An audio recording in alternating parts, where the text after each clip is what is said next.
کہ جیسا تم اپنے رب کے بارے میں گمان کرتے ہو ویسا ہی تمہارا رب تمہیں پہنچتا ہے۔ صحابہ کرام نے آقا کریم صلی اللہ علیہ وآلہ وسلم سے پوچھا تو بتایا کہ جو پتھروں کے سامنے سر جھکاتے ہیں انہیں وہاں سے بھی مل جاتا ہے، جو جانوروں کے آگے سر جھکاتے ہیں انہیں وہاں سے مل جاتا ہے۔ انسان کی جیسی نیچر بنتی ہے، جیسی انسان کی فطرت بنتی ہے، جیسا انسان اپنے رب کے بارے میں گمان کرتا ہے، اسی لیے کہا گیا نا کہ تم اپنے رب کے بارے میں گمان یہ کرو کہ وہ مہربان ہے۔ آقا کریم صلی اللہ علیہ وآلہ وسلم کی مشہور حدیث ہے کہ جو رحم نہیں کرتا یعنی مہربانی نہیں کرتا وہ توقع نہ رکھے کہ اس پہ مہربانی ہوگی، کیونکہ اس نے مہربانی کی نہیں ہے۔ جس کی عادت میں جس کی فطرت میں مہربانی ہو اس کے ساتھ مہربانی ہی کی جاتی ہے۔ اس لیے بتایا گیا آقا کریم کی حدیث میں پردہ پوشی کرو، لوگوں کے عیبوں کو چھپاؤ۔ ہاں اگر اصلاح ہو سکتی ہے، درستگی ہو سکتی ہے اپنے کسی مسلمان بھائی کے کسی عیب کی تو اسے الگ کر کے اس کی اصلاح کرو، اس کے عیبوں کو اجاگر نہیں، عیبوں میں پردہ پوشی کرو، تب تم اپنے رب سے توقع رکھو کہ وہ تمہارے عیبوں کو چھپائے گا۔ یعنی جیسا ہم اپنے رب کے بارے میں گمان کرتے ہیں،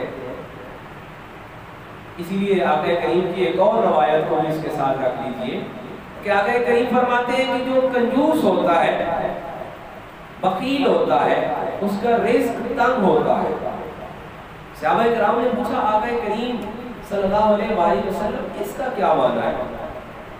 ساری چیزیں موجود ہوتی ہیں مگر وہ اپنے آپ پہ بھی خرچ نہیں کر پاتا۔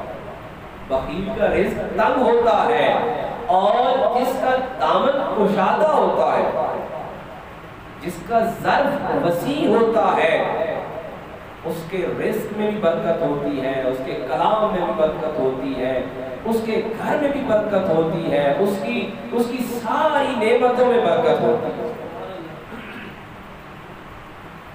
گزشتہ آیت میں ہم پڑھ رہے تھے اللہ کریم نے فرمایا ہم جسے ایمان دینا چاہتے ہیں، جس کے لیے رب ارادہ کرتا ہے کہ اسے ہدایت مل جائے، اسے سیدھا راہ مل جائے، اسے کامیابی مل جائے، ہم اس کا سینہ کھول دیتے ہیں۔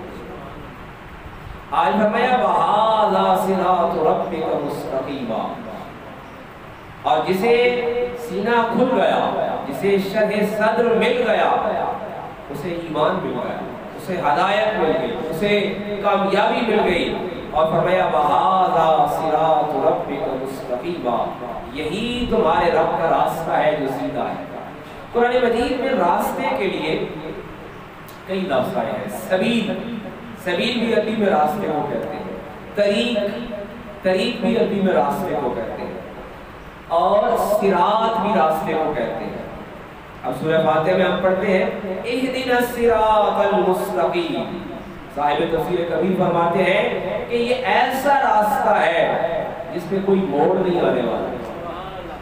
سبیل ایسا راستہ ہے جس میں موڑ ہو سکتا ہے، طریق ایسا راستہ ہے جس میں مشکلات ہو سکتی ہے وہ مختصر راستہ اسے طریق کہتے ہیں۔ صراط وہ ہے جو ہے طویل راستہ، لمبا راستہ مگر سیدھا ہے، اور ایسا راستہ ہے کہ جس پر رہنمائی ضرورت ہے۔ سبیل وہ ہے جس میں انسان خود بھی جا سکتا ہے بغیر کسی گائیڈ کے، بغیر کسی رہنما کے، بغیر کسی راہبر کے جا سکتا ہے، لیکن صراط وہ راستہ ہے۔ اب سورہ فاتحہ میں ہم کیا پڑھتے ہیں اہدنا الصراط المستقیم صراط الذین انعمت، یعنی اس پہ راہبری ضروری ہے، اس پہ رہنمائی ضروری ہے، اور رب کا راستہ وہی ہے جس پہ رہنما موجود ہے۔ دلچسپ بات یہ ہے کہ آیت میں اللہ کریم ہے، آیت کا پہلا مصداق آقا کریم ہے، فرمایا وَهَذَا صِرَاطُ رَبِّكَ، تیرا رب اس راستے پر ہے۔ اب یہ راستے پر ہونا بھی دو معنی میں ہے، رب راستے پر ہے، آقا کریم راستے پر ہے، امت راستے پر ہے۔ معنی سب کے لیے الگ الگ ہے، یعنی ہم راستے پر ہیں، ساری امت راستے پر ہے کہ منزل نہیں ملی ہے۔ آقا کریم ہے کہ جو منزل پر پہنچانے والے ہیں، رب راستے پر ہے کہ جہاں بھی منزل ہے۔ فرمایا وَهَذَا صِرَاطُ رَبِّكَ مُسْتَقِيمًا، یہی راستہ ہے۔ کون سا راستہ ہے؟ فرمایا راستہ وہی ہے جس پہ رہنما موجود ہے، سبیل اختیار نہیں کرنا۔ کچھ لوگوں نے کہا ہم بغیر کسی سے پوچھے رب تک پہنچ جائیں گے، فرمایا نہیں۔ کسی نے کہا ہم طریق پہ جانا چاہتے ہیں، فرمایا طریق مخصوص لوگوں کا راستہ ہے، اس لیے اولیاء اللہ کے طریقے اس کو ہم طریقت کہتے ہیں۔ وہ طریقت بھی اسی سے ہے کہ وہ راستہ ہے لیکن اس میں آزمائش ہے، اس میں مشکلات ہیں، اس میں امتحانات ہیں، وہ طریق ہے۔ فرمایا عام مومن کس پہ چلے؟ فرمایا صراط پہ، وہ راستہ جس پہ آقا کریم کی رہنمائی موجود ہے۔ مشرکین مکہ نے کہا ہم کعبہ کا طواف کرتے ہیں، ہم عمرہ بھی کرتے ہیں، حج بھی کرتے ہیں، قربانی بھی کرتے ہیں۔ رب نے فرمایا تمہاری عبادت قبول نہیں ہے، اس لیے کہ تم صراط پہ نہیں ہو۔ صراط کیا ہے؟ کہ تمہارا اس راستے پہ رہنما نہیں ہے۔ اور رہنما کون ہے؟ دیکھیں نا آیت کا مصداق، فرمایا وَهَذَا صِرَاطُ رَبِّكَ، تیرا رب اس راستے پر ہے۔ مشرکین مکہ نے کہا کہ ہم محمد عربی صلی اللہ علیہ وآلہ وسلم کی نبوت کو نہیں مانتے، ابراہیم کی نبوت کو مانتے ہیں، رب کعبہ کو مانتے ہیں، طواف بھی کرتے ہیں، حج بھی کرتے ہیں، قربانی بھی کرتے ہیں۔ رب فرماتا ہے نہیں، تیرے رب کا راستہ یہ ہے۔ کون سا راستہ ہے؟ جو محمد عربی صلی اللہ علیہ وآلہ وسلم کا راستہ ہے۔ سیدہ صدیق اکبر سے کسی نے پوچھا کہ اے ابی قحافہ کے بیٹے، تو مکہ کا بڑا معتبر شخص تھا، ذہین، فطین، عقل مند، فیصلہ کرنے والا، پنچایت والا، اور تو نے کیا دیکھا ہے جو ان پہ ایمان لے آیا ہے؟ کیا انہوں نے تمہیں دلیل دی ہے؟ انہوں نے کہا کہ میں بغیر دلیل کے محمد عربی کے رب پر ایمان لایا۔ انہوں نے کہا ہم بھی کعبہ کے رب پر ایمان لاتے ہیں۔ سیدنا صدیق اکبر فرماتے ہیں کہ ایمان کا فرق یہی ہے کہ یہاں وَهَذَا صِرَاطُ رَبِّكَ مُسْتَقِيمًا، یہاں محمد عربی کا رب چاہیے۔ رب فرماتا ہے ہماری طرف وہ چلے جو محمد عربی کے راستے پر ہے، جو ان کی راہبری میں ہے، جو ان کی رہنمائی میں ہے۔ جس کی رہنمائی محمد عربی فرما رہے ہیں وہ صراط پر ہے اور وہ تیرے رب کا راستہ ہے۔ اور پھر یہ راستہ کیسا ہے؟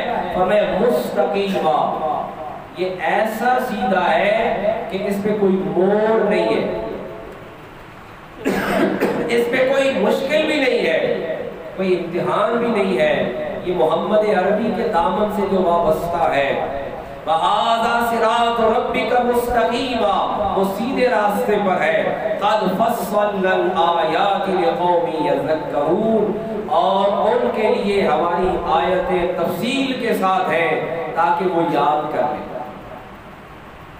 فَمَا لَهُمْ دَارُ السَّلَامِ عِنْدَ رَبِّهِمْ، اور جو اس راستے پر آ گئے، یعنی آقا کریم نبی عظیم امام الانبیاء صلی اللہ علیہ وآلہ وسلم کے دامن سے وابستہ ہو گئے، فرمایا لہم، ان کے لیے دار السلام، ان کے لیے سلامتی کا گھر ہے۔ مفسرین کرام فرماتے ہیں عمومی طور پہ قرآن مجید میں سلامتی کا گھر جنت کو کہا گیا ہے، جہاں ہمیشہ کے لیے سلامتی ہے، لیکن اہل ایمان کے لیے سلامتی ایک اور بھی ہے۔ بڑی دلچسپ بات صاحب روح المعانی علامہ سید محمود آلوسی نے اپنی تفسیر میں اسی آیت میں لکھا۔ آپ فرماتے ہیں کہ سلامتی کا گھر کون سا ہے کہ جو محمد عربی کا کلمہ پڑھ لیتا ہے نا، اس کے لیے اس جہان میں بھی سلامتی ہی سلامتی ہے۔ کیسے؟ کہتے ہیں کہ جو کلمہ پڑھ لینا، ان کی بستی میں جاؤ، ان کی آبادی میں جاؤ تو اہل ایمان کی پہلی پہچان کیا ہوتی ہے کہ جب دو اجنبی مسلمان بھی ملتے ہیں تو کیا کہتے ہیں؟ السلام علیکم، کہ تم پر سلامتی ہو۔ یہ سلامتی کہاں سے ملی ہے؟ یہ محمد عربی کے توسل سے ملی ہے، یہ آپ کی رہبری سے ملی ہے، یہ آپ کی امت ہونے کے توسل سے ملی ہے کہ ہم ہر غیر کو بھی، اپنے کو بھی، پرائے کو بھی پہلی ملاقات پہ سلامتی بھیجتے ہیں۔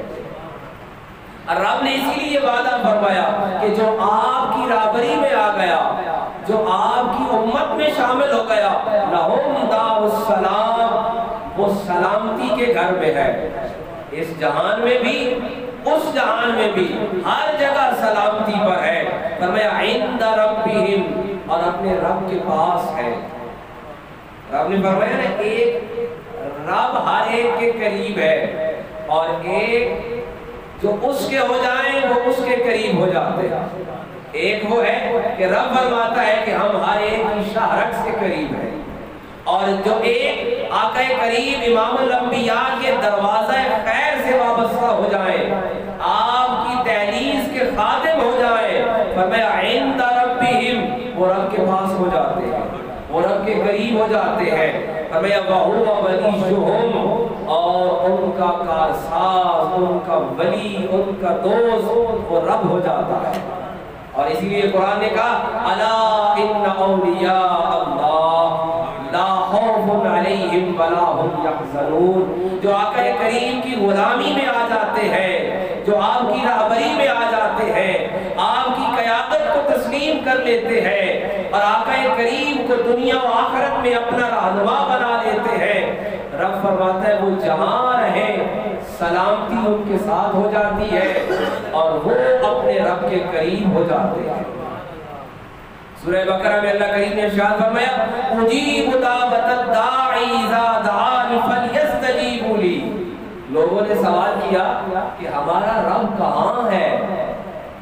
مکہ والے تو کیونکہ بت بنا کے بیٹھے ہوئے تھے، اب جنہوں نے آقا کریم کا کلمہ پڑھا، آپ کی قیادت کو قبول کیا، آپ کی رہبری کو قبول کیا، ان سے معاشرے والوں نے پوچھا تم جس رب کے قائل ہو وہ رب کہاں ہے؟ لوگوں نے سوال کیا آقا کریم کی بارگاہ میں ہمارا رب کہاں ہے؟ فرمایا کہ آقا کریم سے جب یہ سوال ہوا تو قرآن مجید کی آیت نازل ہوئی کہ انہیں بتا دیجئے کہ تمہارا رب تمہارے قریب ہے، تمہارے قریب ہے۔ اسی آیت سورہ انعام کی آیت نمبر 127 میں فرمایا کہ جو محمد عربی کی غلامی تسلیم کر لیتا ہے وہ سلامتی میں آ جاتا ہے۔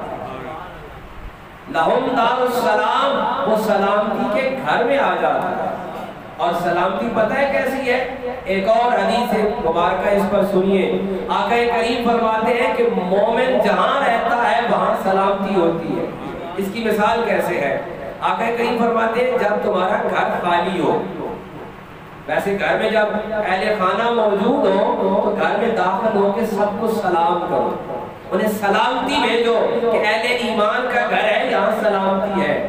اور جب گھر میں کوئی نہ ہو، گھر مسلمان کا ہو اور اہل خانہ گھر میں کوئی بھی نہ ہو، تو گھر میں داخل ہو کر مجھ پہ درود پڑھو کہ مومن کے گھر میں آقا کریم موجود ہوتے ہیں۔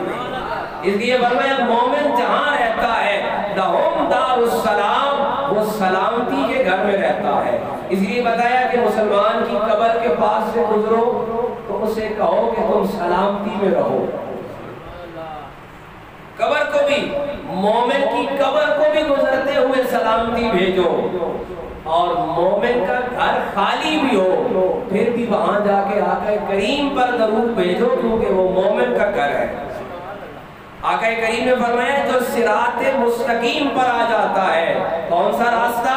جو آقا کریم کا راستہ ہے، جو محمد عربی کا راستہ ہے، جو آپ کی قیادت کو، آپ کی نبوت کو تسلیم کر لیتا ہے، وہ ایسے راستے پر آ جاتا ہے جس پر سلامتی ہے۔ اور اسی لیے آقا کریم کی ایک اور حدیث مبارکہ ہے کہ مومن سراپا سلامتی ہو جاتا ہے، سراپا سلامتی ہو جاتا ہے۔ جہاں مومن ہوتا ہے وہاں خیر بانٹتا ہے، سلامتی بانٹتا ہے۔ اور اس آیت مبارکہ میں اللہ کریم نے فرمایا کہ صرف سلامتی میں نہیں رہتا، عند ربہم، اپنے رب کے پاس رہتا ہے۔ آقا کریم سے لوگوں نے سوال کیا کہ ہم نماز کیسے پڑھیں؟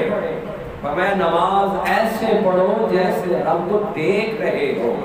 کسی نے جواب دیا کہ ہمیں یہ کیفیت نہیں مل رہی۔ اچھا کم سے کم یہ تعریف کر لو کہ وہ تمہیں دیکھ رہا ہے۔ کیوں؟